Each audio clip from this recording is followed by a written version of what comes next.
धन्यवाद उपसभापति जी।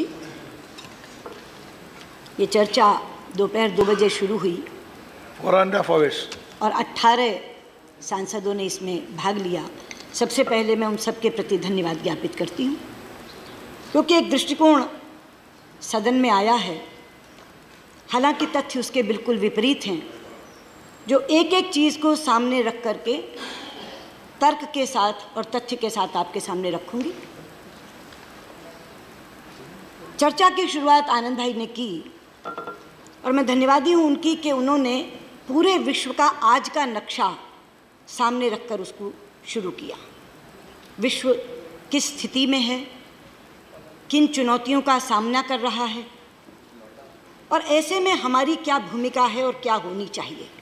तो जिसे कहते हैं टोन सेट की उन्होंने कि ये चर्चा किस परिधि में होनी चाहिए। मैं धन्यवादी हूँ आपकी। अगला वाक्य आपने कहा कि प्रधानमंत्री पंडित जवाहरलाल नेहरू ने अपनी विदेश नीति के कारण बहुत सम्मान कमाया। ये सत्य है, लेकिन इसके साथ ही एक वाक्य मैं जोड़ना चाहूँगी। प्रधानमंत्री पंडित नेहरू ने व्यक्तिगत रूप पर सम्मान कमाया, प्रधानमंत्री नरेंद्र मोदी ने पूरे भारत को सम्मान दिलाया। उपसभापति जी, विनय सहस्त्रबुद्धे जब बोल रहे थे तो उन्होंने एक वाक्य कहा था कि अब विश्व एक अलग दृष्टि से भारत को देखता है। ये सच है और इसलिए मैं कहना चाहती हूँ कि जो बातें आपने यहाँ रखी वो तथ्य के विपरीत हैं। 16 सांसदों ने, मैं इतिहास को भी सामने बताऊंगी, 16 सांसदों ने देखिए, मैंने आपको बहुत ही आसानी से सुना और एक व्यक्ति हमारी ओर से खड़ा हुआ बोलने के लिए, उनको टोकने के लिए, तो मैंने खड़े होकर कहा कि मैं उत्तर देने में सक्षम हूँ, आप बैठ जाइए। अब मैं पूरे सदन से कम ये निवेदन करूंगी कि सबने अपनी बात कह दी, अपना दृष्टिकोण दे दिया, तो सरकार का दृष्टिकोण भी सुनिए, शांति से सुनिए। 16 सांसदों ने जिन्होंने बोला, उनमें से मुद्दे 16 नहीं उभरे, कम उभरे, लेकिन जो उभरे वो क्या थे? पड़ोसी देशों से संबंध। विनय सहस्त्रबुद्धे, स्वपन दास गुप्ता और दिलीप कुमार को छोड़ के सबने ये कहा पड़ोसियों से हमारे संबंध खराब हैं। पाकिस्तान का मुद्दा उभरा, आपने पूछा रोड मैप क्या है। चाइना का मुद्दा उभरा, चाइना की पड़ोस में जो घुसपैठ है उसके बारे भी, और आज जो डोकलम और सिक्किम के सामने जो स्टैंड ऑफ है, मनीष जी और सतीश जी दोनों ने उसका जिक्र किया। रूस का मामला बहुत ही ज़्यादा ज़ोर से रामगोपाल यादव जी ने उठाया। वेस्ट एशिया के बारे में शरद यादव जी ने चर्चा की, ये, और इजराइल के बारे में सीताराम येचुरी भी बोले और आपने भी प्रारंभ किया था उस बात को। मैं इन तमाम बातों का जवाब दूंगी, सिर्फ शांति से सुनिए। जहाँ तक पड़ोसी देशों के संबंध का सवाल है, उपसभापति जी, मित्र की परिभाषा क्या है? हम किसे मित्र कहते हैं? फ्रेंड। जब एक देश संकट में पड़ा हो और जिससे मदद मांगे, उसको वो मित्र की कैटेगरी में रखेगा, और जो मित्र सबसे पहले मदद को पहुंचे, जो देश, वो मित्र देश की कैटेगरी में आएगा। आप इतिहास की बात कर रहे हैं आनंद भाई, इतिहास गवाह है। मालदीव का पानी संकट आया, सुबह 7 बजे तत्कालीन उनकी विदेश मंत्री दुनिया मामून ने मुझे फ़ोन किया और 3 घंटे बाद रेल नीर का भरा हुआ जहाज मालदीव के लिए चल पड़ा। श्रीलंका में बाढ़ आई, सबसे पहले कौन पहुंचा? भारत। नेपाल में भूकंप आया, सबसे पहले कौन पहुंचा? भारत। और सारा सामान लदा कर ले गए, और जब तक वहाँ के लोग बिल्कुल व्यवस्थित नहीं हो गए तब तक भोजन का प्रबंध, बाकी चीज़ों का प्रबंध सारा किया। उसके बाद जब डोनर्स कॉन्फ्रेंस हुई कि नेपाल के पुनर्निर्माण के लिए क्या दिया जाएगा, शायद वो चाइना की तरफ देख रहे थे कि ज़्यादा होगा, सबसे ज़्यादा बड़ी राशि $1 लाख बिलियन की भारत ने घोषित की। इसके बाद आप कहते कि हम मित्र देश नहीं हैं, और आप अपनी बात कर रहे हैं आनंद भाई। 17 साल तक भारत का कोई प्रधानमंत्री नेपाल की जमीन पे नहीं गया, और उन 17 सालों में से 11 साल आपकी सरकार थी। और जो आप बात कर रहे हैं, 2-3 जगह ब्लॉकेड हो गया, ये हो गया, आपके समय जितना बड़ा ब्लॉकेड हुआ, राजीव गांधी जी के समय जितना बड़ा ब्लॉकेट हुआ याद है आपको? ये इतिहास, आपने कहा ना इतिहास में, इतिहास बता रही हूँ और इतिहास के माध्यम से ये तर्क दे रही हूँ कि जिस नेपाल के संबंधों की आप बात करते हैं, 17 साल तक भारत का प्रधानमंत्री वहाँ जाए नहीं, तब संबंध अच्छे, और जो प्रधानमंत्री 2-2 बार जाए उसके साथ संबंध खराब। आप श्रीलंका की बात कर रहे थे, आपने कहा श्रीलंका में ग्वादर दे दी, कोलंबो दे दी, हम्बनटोटा दे दी, हैं? नहीं, आप बात कर रहे, आप चीन, मैं ये कह रही हूँ, आप पड़ोसी देश के बारे में बात कर रहे थे ना कि चीन की घुसपैठ। मैंने कहा आपने 2 चीज़ें उठाई, एक तो संबंध खराब है, दूसरा चीन की घुसपैठ है। तो चीन की घुसपैठ में आपने 3 नाम लिए, ग्वादर पोर्ट का नाम लिया, कोलंबो का नाम लिया, हम्बनटोटा का नाम लिया। तीनों में पोर्ट बनाई चाइना ने, मगर बनाई कब? 2008 में शुरू हुआ ग्वादर, नहीं शुरू हुआ हम्बनटोटा। नहीं, मेरे पास है पूरा, मैं बताती हूँ क्या है।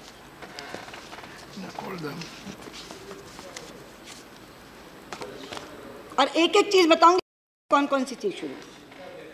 हम्बनटोटा, श्रीलंका, हम्बनटोटा पहला फेज शुरू हुआ 2008 में, किसकी सरकार थी?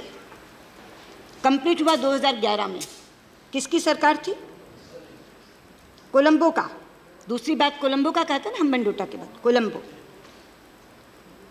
85% चाइनीज़ मेजॉरिटी के साथ स्टार्ट हुआ कब? 2011 में। ख़त्म कब हुआ? 2014 में। ग्वादर की बात आप कर रहे हैं, बलूचिस्तान में, पाकिस्तान में। 2013 में चाइना ने सिंगापुरियन कंपनी से लिया, किसकी सरकार थी? आनंद भाई, ये पूछना चाहती हूँ।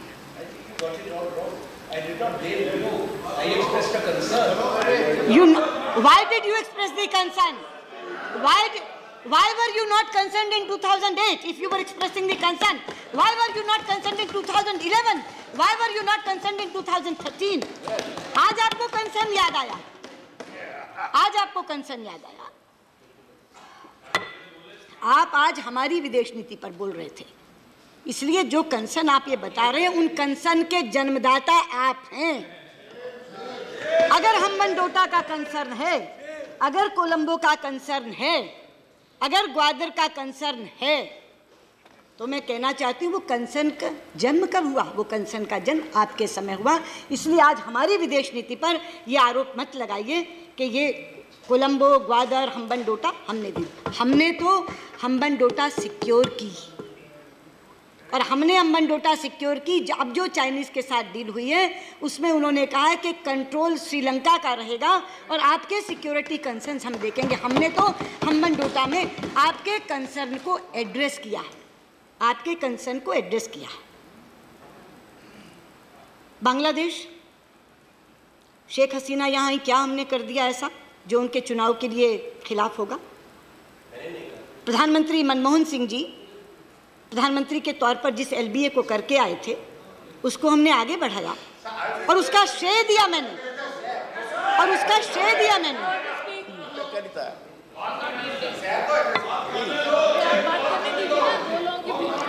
उपसभापति जी, जिस दिन एलबीए में यहाँ पारित करवा रही थी, मैंने प्रधानमंत्री मनमोहन सिंह जी को श्रेय देकर शुरू किया था कि आपका अधूरा काम रह गया जिसको हम पूरा कर रहे हैं।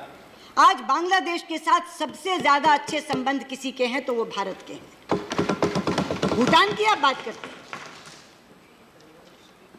केवल फ्रेंड नहीं, केवल पड़ोस नहीं, डियरेस्ट फ्रेंड अगर भारत का कोई है तो हम उसको कहते हैं वो भूटान है। तो अब कौन से पड़ोसी देशों की बात कर रहे हैं? हमारे साथ कोई खड़ा ही नहीं, हमारे साथ कोई खड़ा ही नहीं।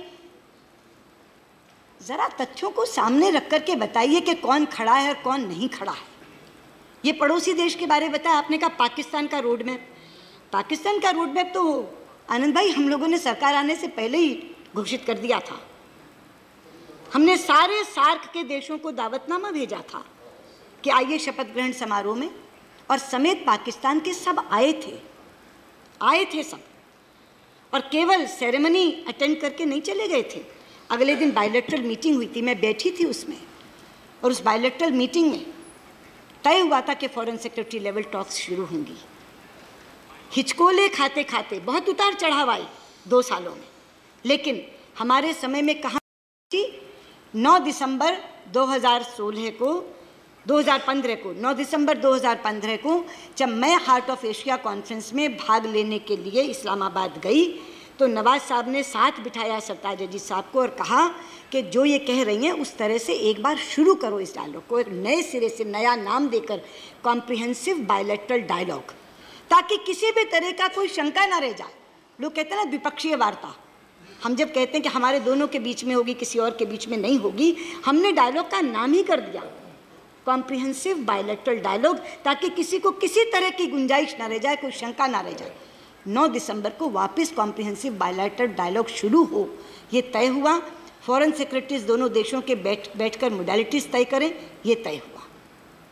तो आप जो कह रहे हैं हमारे इनिशिएटिव्स के बारे में, प्रधानमंत्री जी का लाहौर से, काबुल से लाहौर जाना इसी इनिशिएटिव का था, लेकिन ये out of the box initiative था।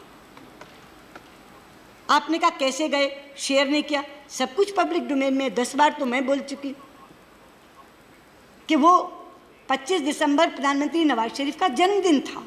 उन्होंने बधाई दी काबुल से, तो उन्होंने कहा आप जा रहे हैं तो यहाँ से होते हुए जाइए, यानी रिश्तों की ऊंचाई इतनी थी कि वो प्रोटोकॉल के चक्कर में न पड़ करके गए। ये थी स्थिति। तो कोई ये कहे कि पाकिस्तान के साथ हमने शांति की पहल नहीं की, हमने दोस्ती का हाथ नहीं बढ़ाया, ये नहीं। लेकिन कहानी बदरंग कब हुई?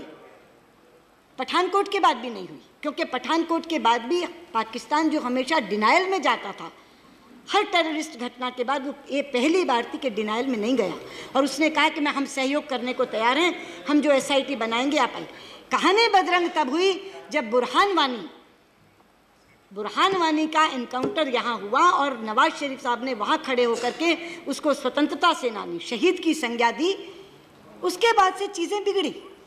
तो आप ये कहते हैं रोड मैप, क्या हमने तो रोड मैप बना दिया था, शांति का, दोस्ती का, पाकिस्तान की स्थिरता का, समझौते का, ये हमारा रोड मैप था।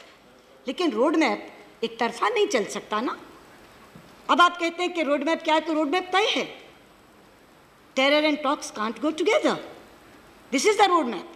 जिस दिन टेररिज्म खत्म कर देंगे, जिस दिन आतंकवादी घटनाएं करनी बंद कर देंगे, उस दिन वापस वार्ता शुरू हो जाएगी। ये है रोड मैप। अब बात करते हैं, आप चाइना की बात करते हैं। जहाँ तक चाइना में डोकलम का सवाल है, जो मनीष जी और सतीश जी ने खास तौर पे उठाया और आप लोग भी जानना चाहते हैं, लेकिन आपने एक बात कही आनंद भाई कि जिस समय 1962 में स्थिति बनी चाइना और भारत के बीच की, तो अटल जी ने एक पत्र लिखा प्रधानमंत्री नेहरू को कि सदन बुलाओ, और प्रधानमंत्री नेहरू ने पॉजिटिवली रिस्पॉन्ड किया और सदन बुलाया। काश आज के विपक्ष ने ये किया होता। मैं बहुत दुखी हूँ इस बात से कि सबसे बड़े प्रमुख विपक्षी दल के नेता ने चीन की स्थिति को जानने के लिए भारत के नेतृत्व को पूछने की बजाय चीन के राजदूत को बुलाना चाहिए। और अगर मेरी जानकारी सही है तो शायद आप भी उस मीटिंग में मौजूद थे।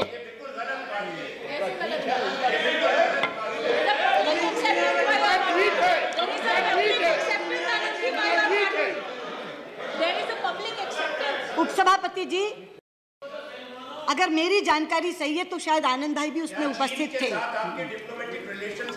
नहीं, बिल्कुल है, बिल्कुल है। क्या भारत का राजदूत बीजिंग में है या नहीं है? अगर भारत का राजदूत बीजिंग में हर किसी से मिल सकता है, अगर चीन और भूटान के राजदूत ने विपक्ष के लोगों से बातचीत करने की गुजारिश करी, तो हमारे अंदर कोई शिष्टाचार नहीं है। क्या बात करती हैं? भूल गए अपने बैठिए। उपसभापति जी, बहुत अच्छा हुआ, बहुत अच्छा हुआ। ऑर्डर। स्वयं प्रश्न करने के बाद उन्होंने अपने उत्तर में स्वीकार ही नहीं किया, औचित्य ठहराया, जस्टिफाई किया। मैं यही कह रही हूँ आपसे, पहले विपक्ष को भारत का दृष्टिकोण समझना चाहिए था, उसके बाद चीनी राजदूत को बुलाकर कन्फ्रंट करना चाहिए था कि हमारा तो ये पक्ष है।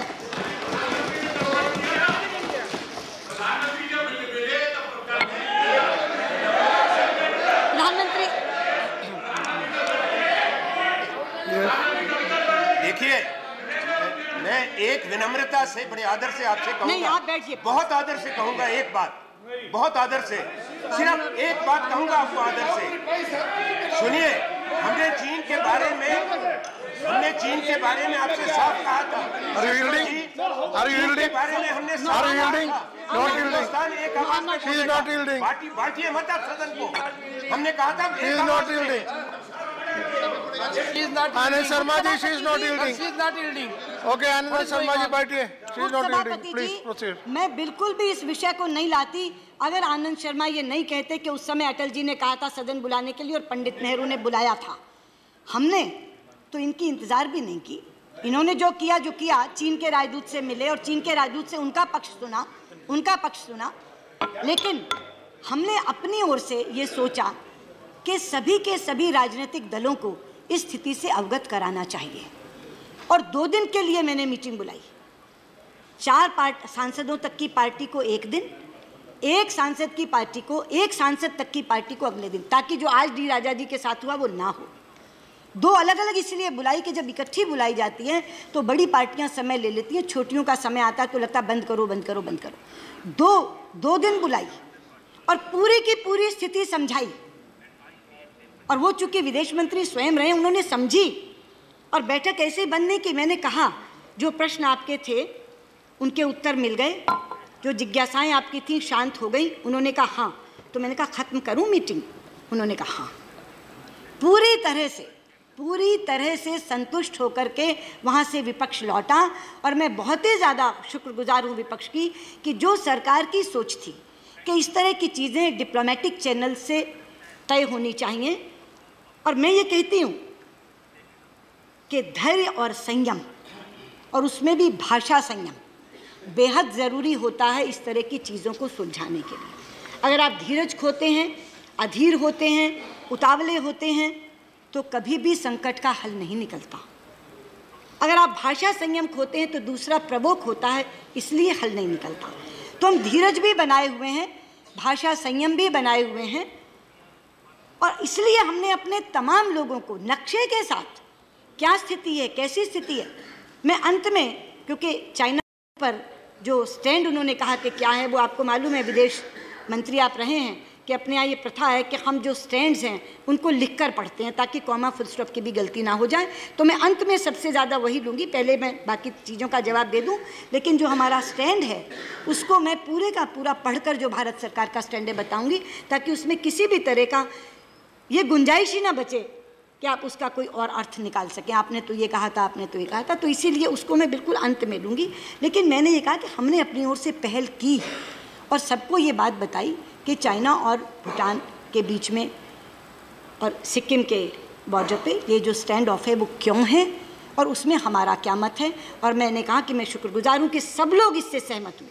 शरद पवार जी और मुलायम सिंह यादव, 2 पूर्व रक्षा मंत्री उसमें थे बैठक में, और उन्होंने भी ये कहा, बल्कि शरद पवार जी ने तो अपना एक उदाहरण देते हुए कहा कि मेरे समय में ये ऐसी स्थिति हुई थी, लेकिन हम लोगों ने पेशेंस रखी थी, आप भी धीरज मत खोइए। हमने कहा हम बिल्कुल धीरज नहीं खोएंगे, हम बिल्कुल भाषा संयम बना करके रखेंगे ताकि इसका हल निकले। अब रामगोपाल यादव जी से मैं कहना चाहूँगी, आपने कहा युद्ध की तैयारी रखो। रामगोपाल जी, युद्ध की तैयारी तो होती है तभी तो सेना होती है, वरना कोई देश सेना क्यों रखे। लेकिन एक चीज़ मैं आपको बता दूं, किसी भी समस्या का समाधान युद्ध से नहीं निकलता, युद्ध के बाद भी संवाद करना पड़ता है तब निकलता है। युद्ध अपने आप में समाधान नहीं देता, जीते हारे लोग भी टेबल पर बैठते हैं तब समाधान निकलता है। तो बुद्धिमत्ता का तकाजा ये है कि युद्ध बिना किए संवाद कर लो और उससे रास्ता निकाल लो, तो वो कहीं ज़्यादा बेहतर है। से यहाँ तक युद्ध की तैयारी का सवाल है, सेना है यहाँ और वो सेना होती ही युद्ध के लिए, लेकिन युद्ध से समाधान नहीं निकलता। इसीलिए मैं कह रही हूँ धैर्य और भाषा संयम और डिप्लोमेटिक चैनल्स, इन्हीं से निकलता है समाधान। आपने कहा कि आप अपनी सामरिक क्षमता बढ़ाइए, तभी पड़ोस के लोगों को लगेगा कि चीन अगर हम पर हमला करेगा तो हमें आप बचा लेंगे। युग बदल गया रामगोपाल जी, युग बदल गया। अब सामरिक क्षमता से देश नहीं जाने जाते, अब आर्थिक क्षमता से देश जाने जाते हैं।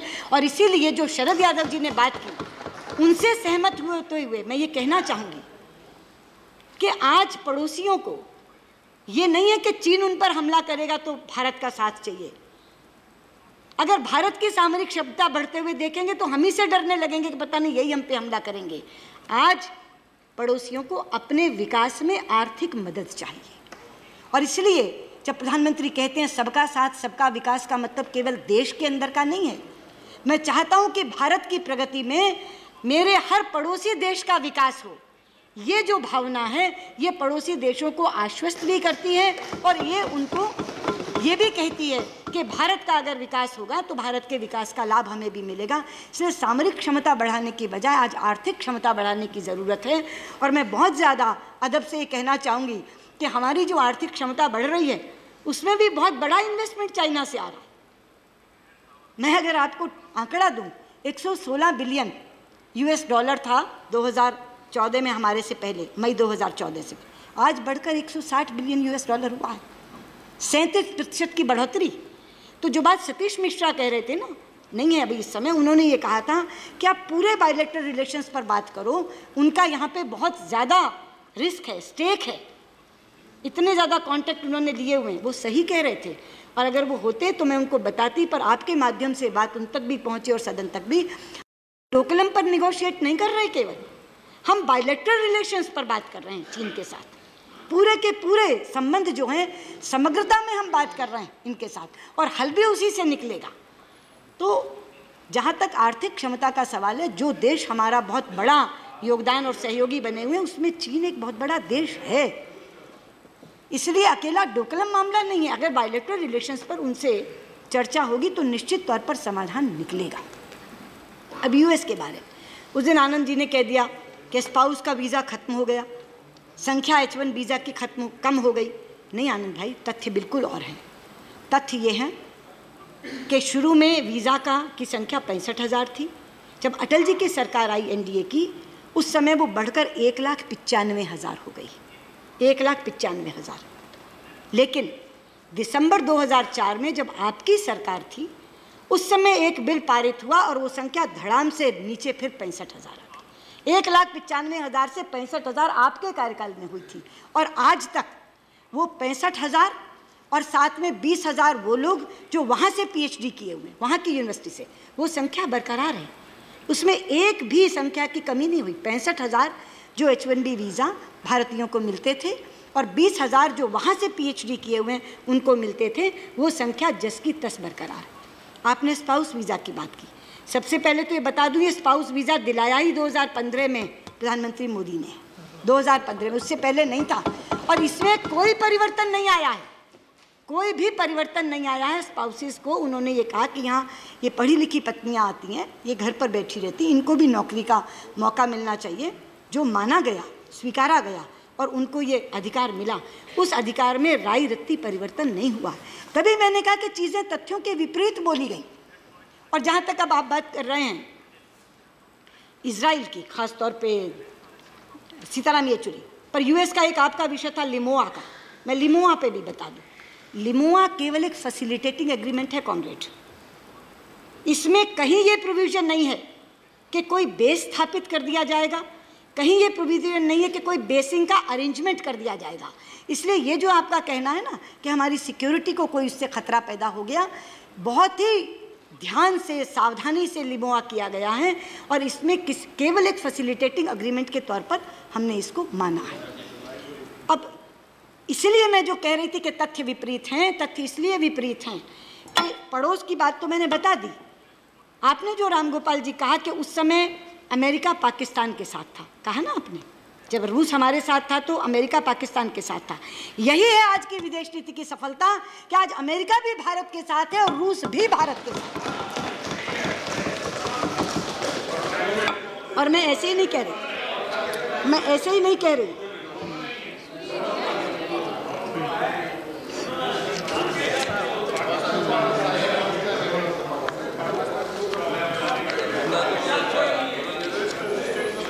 मैं ऐसे नहीं बोली, मैंने कहा ना मैं तथ्यों के साथ बोलूँगी। ये 23 जून 2017 अभी डिफेंस मिनिस्टर रशिया क्या कह रहे हैं, आपने कहा ना डिफेंस मैकेनिज्म बना लिया, पाकिस्तान के साथ बना लिया सीताराम येचुरी ने, और रामगोपाल यादव जी कह रहे थे, मैं बता दूँ, कोच कर रही हूँ उनको, we are determined to go ahead with building up cooperation in order to enhance to combat readiness of both countries' armed forces and to exchange experience in various defense related matters.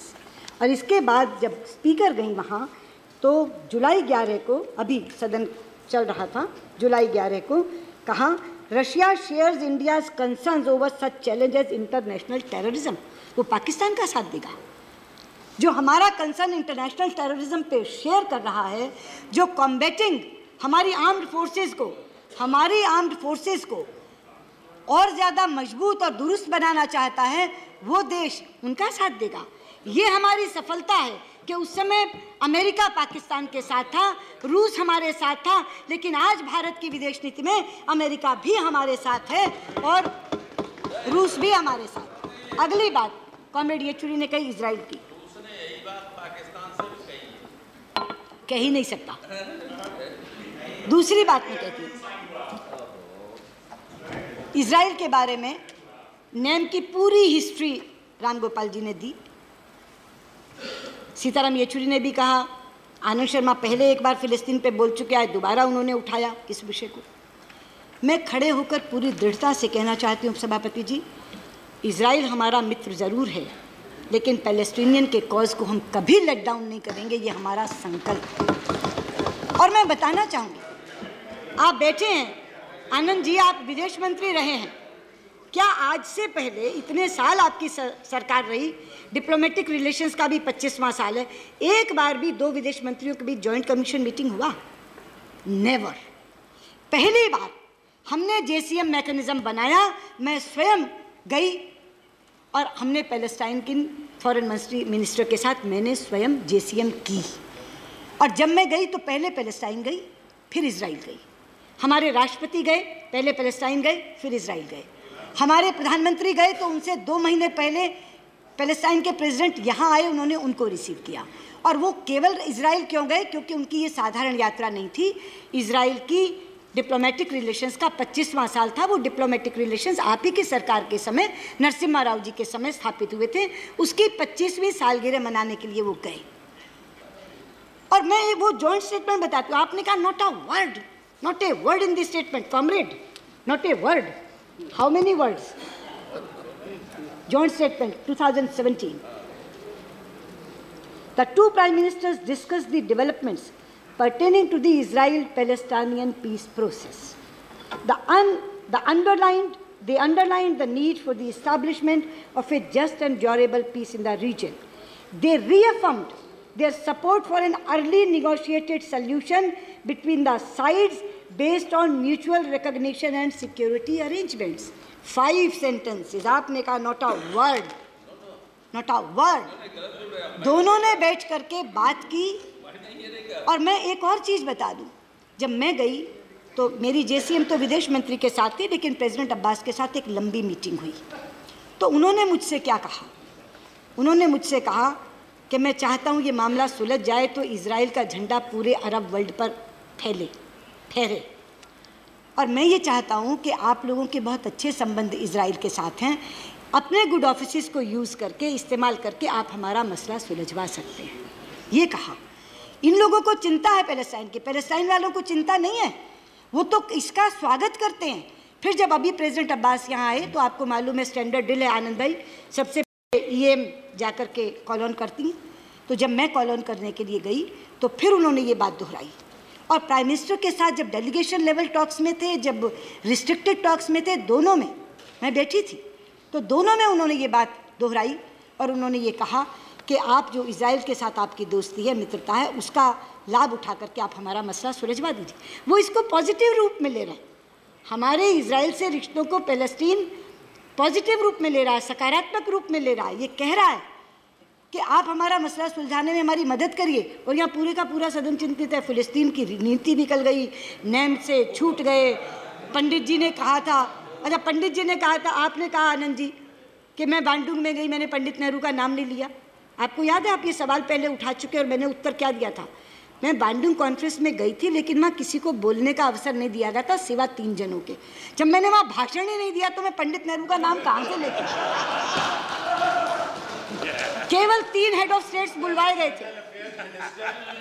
Minister of State delivered a speech, and I'm saying this on the floor of the House. I will place it tomorrow morning, a copy of the speech of V.K. Singh, who is your Minister of State. मैंने आपसे कहा ना, in the 60th anniversary of the Bandung, नहीं, I will place it tomorrow, no. and I'll prove your government wrong. यही तथ्य गलत है. It was not the 60th anniversary of Bandung, it was 60th anniversary of Asia Africa Conference. That is what the Bandung Conference next day हुई है. मालूम होना चाहिए. Bandung Conference was Asia Bandung Africa Conference next day हुई है. That is what the Bandung Conference was. Was there two Bandung conferences? Yes, there were two conferences. No. Yes, this was there were the two conference. Asia. Okay. All right. Now proceed. उपसभापति जी, there were two conferences. 60th anniversary of Asia Africa Conference, जिसमें हम सबको बुलाया गया था, लेकिन Bandung conference अगले दिन जब हुई, केवल 3 हेड्स ऑफ स्टेट्स को बुलाया गया, उसमें भी एक इंडोनेशिया के स्वयं के प्रेसिडेंट थे. तो वो जो कह रहे हैं कि वो बांडुंग के संस्थापक है, मुझे बहुत अच्छा लगा कि वहाँ प्रधानमंत्री नेहरू की फोटो थी, सब जगह इकट्ठी होर्डिंग्स थी, मेरा माथा गर्व से ऊंचा हुआ. लेकिन वहाँ चूंकि बोलने का मौका नहीं मिला, इसलिए मैं पंडित नेहरू का नाम ले ही नहीं सकती थी. ये मैंने आपसे बात की. वो इंडो, मैं कह रही हूँ, मैं बोल रही हूँ 2 कॉन्फ्रेंसेस थी. हाँ, तो एशिया अफ्रीका कॉन्फ्रेंस में वो बांडुंग की बात कर रहे हैं. अब समझ क्यों नहीं रहे? ये 2 अलग सम्मेलन है. ये 2 अलग सम्मेलन है. तो उपसभापति जी, मैंने पड़ोस के बारे में बताया कि तथ्यों के विपरीत धारणा बनी है. मैंने रशिया के बारे में बताया कि अलग धारणा गलत बनी है. मैंने फिलिस्तीन के बारे में बताया. अब मैं वेस्ट एशिया पर आती हूँ. उपसभापति जी, मोदी सरकार आने से पहले अगर सबसे ज़्यादा उन लोगों को चिंता थी जो वेस्ट एशिया के बहुत समर्थक हैं, उन्हें ये थी कि शायद भारत की विदेश नीति में से वेस्ट एशिया गोल हो जाएगा, क्योंकि सारे के सारे वो मुस्लिम बहुल देश हैं, और इसलिए उनको लगता था कि अरब वर्ल्ड के साथ हमारा कोई रिश्ता अच्छा नहीं रह जाएगा. और उन्हें ये भी डर था कि वहाँ हमारे इतने ज़्यादा नंबर में श्रमिक हैं, उनका क्या होगा. लेकिन आज यहाँ कहना चाहती हूँ, आज के दिन अगर सबसे ज़्यादा अच्छे रिश्ते अरब वर्ल्ड के किसी के साथ हैं तो हिंदुस्तान के साथ हैं. और इसका भी तथ्य देती हूँ, पहली बार आबू धाबी के क्राउन प्रिंस हमारी 26 जनवरी के चीफ गेस्ट बनकर आए थे. दूसरा उदाहरण, सऊदी अरबिया में, जब सऊदी अरबिया में हमारे प्रधानमंत्री गए तो सऊदी नरेश ने अपने देश का सर्वोच्च सिविल सम्मान से उनको नवाजा था. और तीसरा उदाहरण देती हूँ जिसका जिक्र किया था, रामगोपाल जी आपने यमन का जिक्र किया था. मैं कहना चाहती हूँ आपसे, अगर हम यमन से लोगों को निकाल कर ला सके तो क्यों निकाल कर ला सके? लड़ाई किनके बीच में हो रही थी? सऊदी अरब और यमन. सऊदी अरब गोलाबारी कर रहा था, इस कारण से यमन का हवाई अड्डा बंद था. मैंने प्रधानमंत्री जी से कहा कि आप एक बार सऊदी नरेश से बात करेंगे, अगर वो गोलाबारी बंद कर दें कुछ दिनों के लिए तो हम अपने लोग निकाल लें. उन्होंने बात की, मेरे सामने बात की. तो सऊदी नरेश ने कहा कि कई दिनों के लिए तो नहीं, ऐसा करते हैं हर दिन 2 घंटे के लिए गोलाबारी बंद कर देते हैं, 9 से 11. आप यमनियों से बात कर लो, अगर वो हवाई अड्डा उस समय खोल दें तो आप अपने लोगों को निकाल लो. कितनी जटिल स्थिति थी. 3 ही तरीके हैं लोगों को निकालने के लिए, जल थल नभ. या सड़क के रास्ते निकालो, या समुद्र के रास्ते निकालो, या आकाश के रास्ते निकालो. आकाश के रास्ते विमान से, समुद्र के रास्ते शिप से, और सड़क के रास्ते बस से, रेल से. पूरे यमन में लड़ाई हो रही थी, कोई बस चल नहीं सकती थी. समुद्र में लुटेरे बैठे थे, पूरा का पूरा पायरेसी से ग्रस्त क्षेत्र है, और आसमान से गोलाबारी हो रही थी. ऐसी स्थिति में जब उन्होंने कहा कि सऊदी नरेश से बात हो गई है और वो कह रहे हैं कि हम रोज़ नहीं 9 से 11 में 2 घंटे के लिए गोलाबारी रोक दिया करेंगे, तो अब तुम यमनियों से बात करो कि वो हवाई अड्डा खोल दें. ये थी भारत की विदेश नीति की सफलता. 9 से 11 रोज 2 घंटे सऊदी अरब गोलाबारी रोकता था और यमनी हवाई अड्डा खोलते थे, और उसके कारण से जनरल वीके सिंह गवाह हैं, व्यक्तिगत तौर पर जाकर खड़े थे. 4,700 लोग हम अपने निकाल कर लाए, 2,000 विदेशी निकाल कर लाए. और वो छोटे मोटे देश के विदेशी नहीं थे, रामगोपाल जी 48 देशों के लोग निकाल कर लाए, जिसमें अमेरिका, फ्रांस, जर्मनी। नहीं, इसीलिए मैं कह रही हूँ, आपने जो तारीफ की ना, नहीं उसी से शुरू किया। आप कॉमरेड से बात कर रहे थे, कॉमरेड येचुरी से बात कर रहे थे, और आपने नहीं, मैंने उसी से शुरू किया कि रामगोपाल जी ने जो यमन में निकालने की तारीफ की, वो हमारी विदेश नीति की सफलता का एक बहुत बड़ा मानक है कि क्यों निकाल के ला सके। मतलब मैं ये कह रही हूँ कि भारत में अगर एक तरफ सऊदी भी साथ देता है और यमन भी साथ देता है, अमेरिका भी साथ देता है, रूस भी साथ देता है, इजराइल भी साथ देता है, फलस्तीन भी साथ देता है, पड़ोस साथ देता है, और आप कहते हैं हम अकेले खड़े, हमारा कोई साथ ही देने वाला नहीं, हम तो अकेले खड़े, हम तो पूरी दुनिया में अकेले खड़े। ये कौन सा तरीका है? ये कौन सा तरीका है? और ये सारी चीजें मैं प्रूफ दे करके, सबूत दे करके बोल रही हूँ, एक एक चीज को सबूत दे करके बोल रही हूँ। इसलिए मैं आपसे कहना चाहती हूँ कि जिस विदेश नीति की इतनी ज्यादा प्रशंसा की जानी चाहिए, कि विश्व में इतने तरह के शंकाएं, इतनी तरह की चुनौतियां जिस समय हैं, उस समय जर्मनी भी हमारा दोस्त है, फ्रांस भी हमारा दोस्त है, ब्रेक्सिट के बावजूद EU भी हमारा दोस्त है, ब्रिटेन भी हमारा दोस्त है, पड़ोस के लोगों के लिए मैंने पहले ही बता दिया, अमेरिका भी हमारा दोस्त है, US भी हमारा दोस्त, और रूस भी हमारा दोस्त है। अमेरिका के बारे में 2 टिप्पणियां आई, आपत्तिजनक थी। एक तो शरद यादव जी ने कहा हम रमुआ हैं, वो हरिया हैं, और आपने कहा कॉमरेड कि हम तो US की स्ट्रेटेजिक पार्टनरशिप के बहुत ही जूनियर पार्टनर लगते हैं। मुझे नहीं लगता कि अपने देश के बारे में ऐसी बात कहनी चाहिए, लेकिन मैं कहना चाहूँगी हम रमुआ नहीं हैं उपसभापति जी। वहाँ से सवाल आया क्लाइमेट चेंज का, जिस समय प्रेसिडेंट ट्रंप ने ये कहा कि billions and billions and billions of dollars के लिए भारत ने पेरिस समझौता कर दिया, 1 घंटे के भीतर प्रधानमंत्री मोदी का बयान आया कि हम किसी के पैसे के मोहताज नहीं हैं, कोई रहे इसमें या ना रहे, हम इस कारण जलवायु परिवर्तन में रहेंगे कि हमारी प्रतिबद्धता आज की नहीं है, 5000 सालों की प्रतिबद्धता है। 5000 सालों की प्रतिबद्धता के कारण हम है, कोई रहे या ना रहे, भारत रहेगा। तब अगर US हमारे बारे में ये बोलता है तो हमें ये दम है, मोदी में ये मादा है कि वहीं खड़ा होकर के वो प्रेसिडेंट ट्रंप को चुनौती दे सकता है। इसलिए राजीव शुक्ला बोलते, वो ऐसे बोलते, अरे वो ऐसे बोलते ये याद है, मोदी ने कहा ये याद नहीं है। ये बोला ना आपने कि ट्रंप ने ये कहा, अगर राष्ट्रपति ट्रंप ने ये कहा तो संसदीय मर्यादा है कि रहो अगर बोले हो तो, लेकिन उसका पालन कौन करता है? आप बता दीजिएगा आनंद जी उनको कि उन्होंने ये कहा था कि राष्ट्रपति ट्रंप ये बोले। अरे भाई, राष्ट्रपति ट्रंप जो बोले वही याद क्यों है एक कान में, मोदी जो बोले वो याद रखो ना। वो चुनाव की सभा का रखते हैं।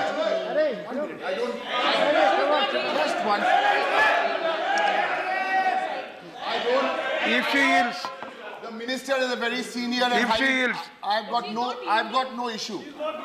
Sir, I just want to make a clarification. if she yields, if she yields sir only, मैं आपसे यही कह रही हूँ, I was only making a clarification. if she yields, There was a discussion here on the Bandung conference. she has to. We have Wi-Fi in the Rajya No, Sabha. she has to yield. The text of the Bandung conference is here. it's not Bandung, it is Asia Africa conference. Sir, I'm again and Bandung again is saying- No. What I'm Anand again and Sharma again ji saying- was saying, Derek. the text of the conference is here. There is no mention of Pandit Nehru. That's all. I'm telling you. Okay. That she There- admitted. No, next She week. also said that. In 2 days. No, not No mention. Bandung was in Bandung. ये दो Okay. सम्मेलन थे direct जी, और दोनों अलग अलग जगह थे। जो बैंडुंग कॉन्फ्रेंस थी वो बैंडुंग नहीं थी, बैंडुंग में हम नहीं गए, मतलब हम गए, हमें बोलने का वहाँ मौका नहीं था। बहुत हो गया आप बार-बार एक ही चीज को कह जा रहे हैं, तो बस स्पष्टीकरण दे दीजिए। No. Minister, you need not react. You reply and Asia Africa conference. you need not react to everything. You only reply. Not yielding. She is not yielding. Yeah. उपसभापति जी, She is Yeah. not yielding. Why? मैंने कम से कम 10 बार इसका स्पष्टीकरण दिया है। ये 2 अलग conferences थी, 2 अलग स्थानों पर थी, 2 अलग दिनों में थी। Okay. बैंडुंग कॉन्फ्रेंस अगले दिन थी, बैंडुंग में थी। उस कॉन्फ्रेंस में हमें बोलने का अवसर नहीं था। जो Okay, that's very और clear. जो एशिया अफ्रीका कॉन्फ्रेंस थी वो एक दिन पहले थी और अलग शहर में थी। Yeah. यानी 2 कॉन्फ्रेंसेस, दोनों कॉन्फ्रेंसेस 2 दिन में दोनों कॉन्फ्रेंसेस 2 अलग स्थानों पे, दोनों के नाम अलग। बांडोंग कॉन्फ्रेंस में हम लोग बुलाए गए थे बोलने के लिए, केवल 3 लोगों को समय मिला। बार बार उसी चीज को उठाया जा रहा है। You said it many times. That's okay. Proceed. All right, you proceed. वो संतुष्ट हो गए, अच्छी बात है। नहीं, मैं यही कह रही थी कि भारत की विदेश नीति इस समय इतनी ज़्यादा ऊंची है और इतनी ज़्यादा अच्छी है कि पूरे विश्व के लोग और विश्व के पटल पर, ये कहते हैं विदेश यात्रा में जाते हैं, विश्व के पटल पर जब प्रधानमंत्री जाते हैं तो आज वो ग्लोबल एजेंडा शेप करने वाले प्रधानमंत्री बन गए हैं। G20 में जाते हैं, काले धन की बात करते हैं, दोबारा G20 में जाते हैं, टेररिज्म की बात करते हैं, इंटरनेशनल सोलर अलायंस बनाते हैं अगर पेरिस में जाते हैं तो, जब SDGs तय होते हैं, सस्टेनेबल डेवलपमेंट गोल्स, उसमें पॉवर्टी एलिविएशन डलवाते हैं। आज भारत ग्लोबल एजेंडा को शेप कर रहा है, उसका निर्माण कर रहा है। अगर वो SCA के मेंबर बन के जाते हैं तो अस्ताना में जब बात करते हैं प्रेसिडेंट शी जिनपिंग से, तो वो आर्टिकुलेशन जो कहा कि सुषमा जी का बयान, वो मेरा बयान नहीं है, वो प्रधानमंत्री मोदी की प्रेसिडेंट शी जिनपिंग को कही गई बात है कि let us not convert our differences into disputes. और राम गोपाल जी, वो सीमा विवाद के बारे में नहीं था, सभी मतभेदों के बारे में था। वो मेरा वक्तव्य नहीं था, वो वक्तव्य प्रधानमंत्री जी का था। और वक्तव्य भी नहीं था, जब उन्होंने अस्ताना में बात की तब उन्हें कहा कि मतभेद होते हैं देशों के बीच में, हमारा भी बाउंड्री डिस्प्यूट भी है, बाकी मतभेद है। NSG पे मतभेद उभरा हुआ है, लिस्टिंग ऑफ मसूद अजहर पे उभरा हुआ है, CPEC पे उभरा हुआ है। लेकिन हम अपने मतभेदों को विवादों तक ना बढ़ने दें, विवादों में ना बदलने दें, ये उनकी बात है। लेकिन मैं हैरान थी, CPEC, मुझे राजीव शुक्ला खड़े होकर के कह रहे हैं कि हम OBOR कॉन्फ्रेंस में क्यों नहीं गए और हम CPEC का हिस्सा क्यों नहीं बन रहे। नेपाल बन गया, बांग्लादेश बन गया। सभापति जी, CPEC कहाँ से जा रहा है इसकी खबर है उन्हें? रात और दिन हम कहते हैं कि POK हमारा अभिन्न अंग है, POK is an integral part of India, पूरे का पूरा कश्मीर हमारा है। CPEC POK के 400 किलोमीटर में से निकल रहा है। ये हमारी सॉवरेनिटी का, आपने कहा, आप ही के पार्टी के हैं ना राजीव शुक्ला, आपके सामने कहा ना कि हम OBOR में क्यों नहीं गए, हम CPEC हम मान क्यों नहीं लेते? अरे हम मान क्यों नहीं लेते? ये टेरिटोरियल इंटेग्रिटी का मामला है, ये हमारी सॉवरेनिटी का मामला है, और आप चाहते कि हम OBOR में चले जाएं? क्या कहें कि POK हमारा हिस्सा नहीं रहा, आप कनेक्टिविटी के नाम पे वहाँ सड़क बना लीजिए। ये तो यहाँ कहा गया है।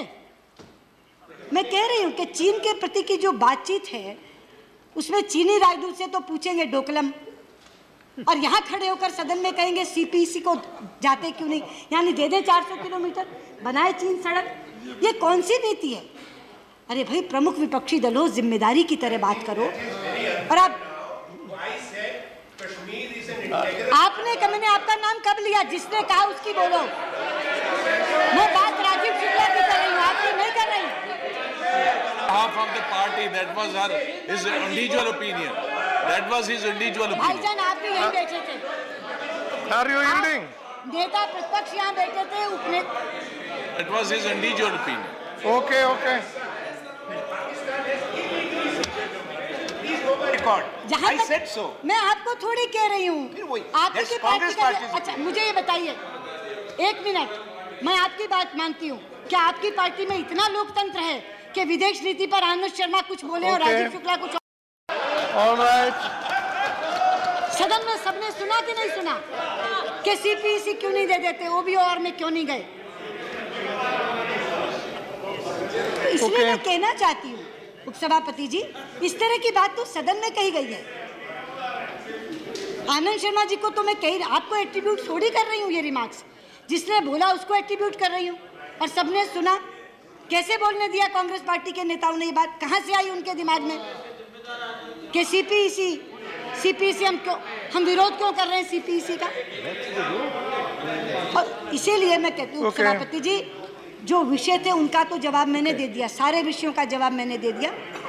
जो नवनीत कृष्णन जी कह रहे थे कि श्रीलंका के प्रति हम सॉफ्ट हैं, यू सेड कि हम we are soft towards Sri Lanka. No Navneet ji, जहाँ भी सिक्योरिटी का प्रश्न आता है वहाँ बहुत ही वहीमेंटली, और जहाँ भारतीय मछुआरों का सवाल आता है वहाँ भी पुरजोर ढंग से हम श्रीलंका के सामने अपना विरोध दर्ज कराते हैं। हम सॉफ्ट नहीं हैं। लेकिन एक बात और कह करके ख़त्म करना चाहूँगी कि हमारे कुछ साथियों को झगड़ा लगाने की आदत है। आनंद शर्मा ने थोड़ी सी चिंगारी डाली, शरद यादव ने आगे बढ़ाई, कॉमरेड सीताराम येचुरी ने आगे और ज़्यादा आग लगा दी, बाद में राजीव शुक्ला उसमें आ गए, और उसके बाद आ गए बाजवाजी। सबने एक बात, आपका उपयोग नहीं हो रहा, पीएमओ नीति चलाता, वो नीति बनाता है। पहले तो आपने मुझे कहा आप साथ क्यों नहीं जाती। प्रधानमंत्री जी, मैं आपसे पूछना चाहती हूँ, लेकिन हाँ, नहीं ले जाते, यही कहा ना। ऐसा मैं डॉक्टर साहब से पूछना चाहती हूँ, डॉक्टर मनमोहन सिंह, डॉक्टर मनमोहन सिंह, मैं आपसे पूछना चाहती हूँ, आप पूर्व प्रधानमंत्री हैं, आप कितनी बार सलमान खुर्शीद को अपने साथ ले गए, कितनी बार एसएम कृष्णा को अपने साथ ले गए? कौन से प्रोटोकॉल के तहत विदेश मंत्री हर बार प्रधानमंत्री के साथ जाता है? प्रोटोकॉल ये है आनंद जी, आप तो जानते हैं, जिन मल्टीलैटरल में विदेश मंत्रियों का स्पेसिफिक रोल होता है, जैसे सार्क में स्पेसिफिक रोल है हमारा, तो हमेशा विदेश मंत्री जाते हैं। वरना विदेश मंत्री अपनी अलग यात्रा करते हैं, प्रधानमंत्री अलग यात्रा करते हैं, तभी पूरा का पूरा संसार पूरा हो पाता है। और जब मैं यात्रा करती हूँ तो मैं केवल विदेश मंत्री से मिलकर नहीं चली आती। आज भारत का वो बुलंदी आ गई है कि वहाँ के राष्ट्रपति, वहाँ के प्रधानमंत्री दोनों मुझे मीटिंग्स देते हैं और उनसे मिलने के बाद में आते हैं। और मैं एक बात और कह दूँ, ये जो कहा जाता है ना, और ये जो कहा जाता है ना कि पीएम, ये जो कहा जाता है कि पीएम नीति चला रहे हैं, आप तो स्वयं साक्षी हैं इसके। मेरे से पूर्व वाले सरकार नहीं, आपसे भी मिलते थे, मैंने ये कब कहा नहीं मिलते थे। मेरे से पूर्व के विदेश मंत्री पता नहीं कैसा भाग्य लेकर आए थे, क्योंकि उस समय तो ना नीति एमईए ड्रिवन थी ना ईएम ड्रिवन थी, उस समय तो नीति पीएमओ ड्रिवन थी, नॉट पीएम, पीएमओ ड्रिवन थी। लेकिन मैं सौभाग्यशाली हूँ कि मुझे एक ऐसे प्रधानमंत्री का नेतृत्व मिला है जहाँ एमईए पूरे का पूरा सहायक का रोल करता है, और हर नीति तय करते समय प्रधानमंत्री मुझसे विचार विमर्श करते हैं। डंके की चोट पर सदन में कहना चाहूँगी। अब मैंने कहा था कि मैं अंत में जो चीन का मामला है उस पर हमारा क्या स्टैंड है वो मैं यहाँ पढ़ना चाहूँगी, तो वो मैं पढ़ दूँ, उतनी अनुमति मुझे दे दीजिए।